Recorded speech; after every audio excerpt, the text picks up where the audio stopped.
Good morning, Philippines! Aldo na naman kita ngunyan Domingo asin ngunyan.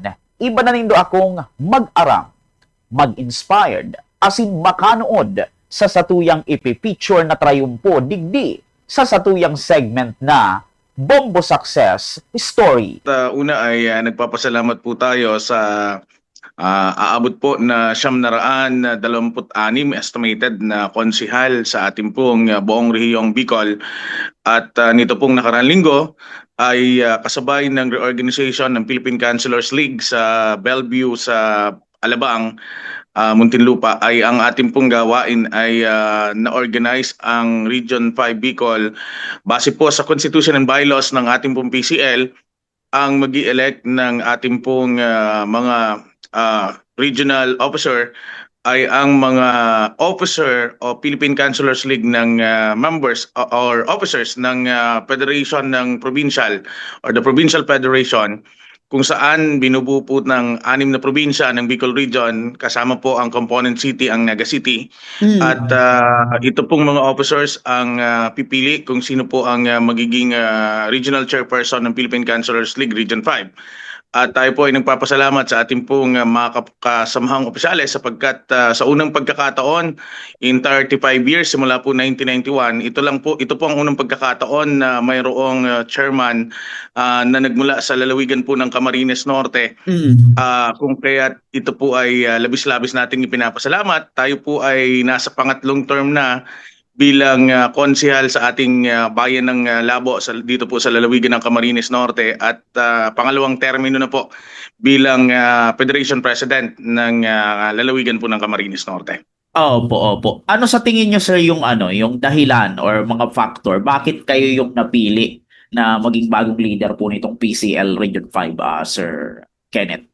Opo, dala-dala po natin ang mga programa na mayroon po tayo dito sa lalawigan ng Camarines Norte, at halos sa loob po ng higit 6 na taon na pagiging konsehal natin ay sinisikap nating makapag-build ng relationship sa ating pong mga karating na probinsya upang sa ganon ay ang mga best practices o ang mga maaaring magawa din naman namin sa aming bayan, sa aming lalawigan, na pwedeng maging inspirasyon ng ibang mga bayan ay sinisikap po nating magawa. So siguro dahil po dito na buhat rin po kasi ako sa National Movement of Young Legislator o NMYL. Ito naman po yung mga legislator 40 below. Isa rin pong factor na mga kasamahan ko rin po ay marami na rin po ang nagmula sa NMYL. Okay po. Kailan pala, sir, idinaos yung pagkakatalaga po sa inyo? Apo, nito lamang po itong November 24 and 25 sa pinaka-eksaktong gawain po namin na reorganization ng Luzon Island ng PCL. At nito pong pinaka-formal ay isinagawa po nung araw po ng 25. Pinaka-election. Opo. Para sa kaalaman, sir, ng lahat, ano ba, sir, yung PCL Region 5? Ano po ba yung niya? Parang tinututukan. Ahensya po ba ito? Opo. This is a non-government organization, pero since ang mga miyembro po nito ay bahagi ng gobyerno, base po sa ating pong Local Government Code of 1991, 7160, kung saan bahagi nito ang pagbubuo ng liga ng mga konsihal, at sa kada isang probinsya ay meron pong Provincial Federation Chapter kung saan lahat po ng mga konsehal, halimbawa po sa amin sa lalawigan ng Camarines Norte, aabot po kami ng 120 konsehal. Ito po ay pipili ng kanila pong mga officers mula po sa Presidente, Vice President, Secretary, Treasurer, Business Manager, PRO, Auditor, at 8 Board of Directors. Sa composition naman po ng regional, ang mga bumubuo po nito ay yung mga officers din po ng Federation Chapter, kagaya po ng binabanggit natin kanina, 6 na lalawigan at isang component city. Yung mga officers po nila mula sa Presidente at hanggang sa mga Board of Directors ay pipili naman ng Regional Chairman, ng Regional Vice Chairman, At ito pong liga ng mga konsehal na ito ang siyang mag-aasikaso naman at tututok sa mga programa at sa kung paano ang capacity development naman nung ating pong mga miyembro ng liga. At bahagi din po nito yung iba't ibang programa katulad po sa amin sa national at maging sa local chapter po namin ng probinsya.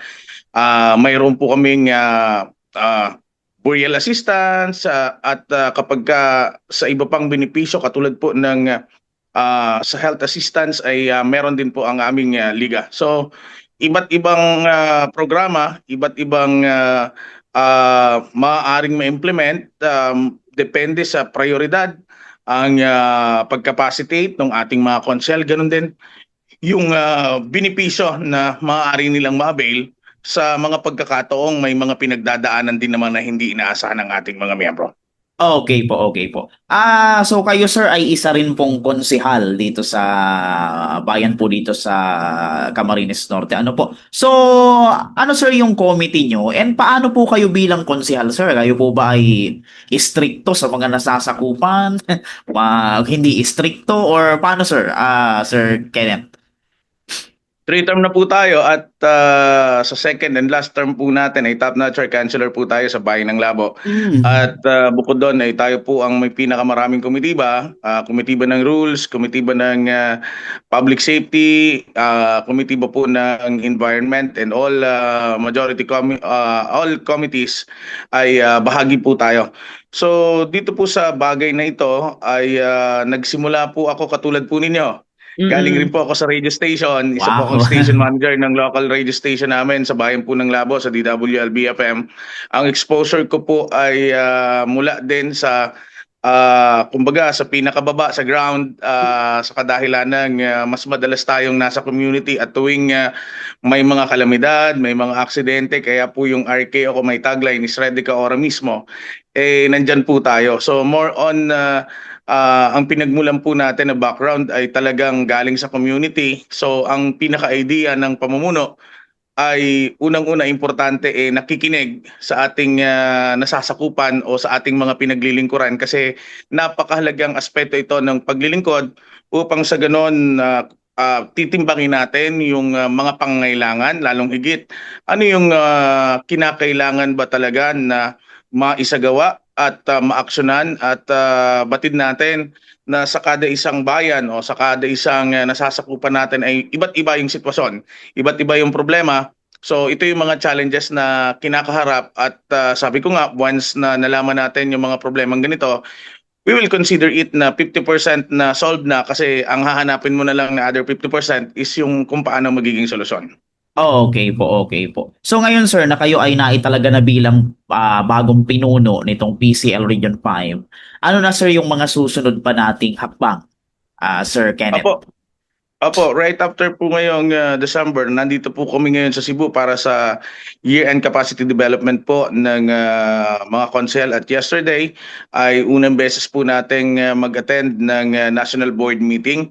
At pagkatapos po nito, ay imimet ko naman po ulit ang members ng Bicol Region, ng Region 5, regional officers upang sa ganon by January makapag-planning po kami kung ano po ang aming mga tatahakin na programa at mga bibigyan ng prioridad dito po sa aming liga at ipaplan na po namin ito hanggang sa matapos ang term namin ng 2028.